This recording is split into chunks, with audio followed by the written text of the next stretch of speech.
তুলসী পাতা করে কিন্তু মাথা খারাপ হয়ে যায়। ওই শীতকাল পড়লে তুলসী পাতা হতেই চায় না প্রায়, কারণ এখানে রোদ খুব একটা পায় না আমার বাড়ির মধ্যে। আর এইদিকে দেখো, আমার বাড়ির একটা কার্নিসের ওপরে প্রায় রাস্তার দিকে উঁচুতে, ঠিক আছে, 1 তলা সমান জায়গাতে একদিন হঠাৎ করে সকালবেলা চোখ পড়লো, দেখি তুলসী পাতা হয়ে ভর্তি হয়ে আছে। সাথে মঞ্জুরিও গজিয়েছিল, যে মঞ্জুরি নাকি বলে নাকি গজালে পর এগুলো আস্তে আস্তে গাছের পাতাগুলো শুকিয়ে যায়।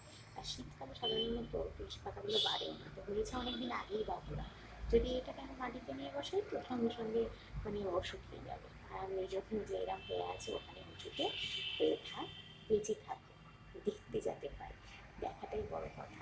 সে আমার কাছেই থাকুক আর দূরেই থাকুক, ভালো থাকলে এটাই বড় কথা। কারণ গাছেরা তো মানুষের মতোই, তাই যে যেখানে আছে ভালো থাকুক, সুস্থ থাকুক, এইরকম সবুজ সুন্দর থাকুক। বাই।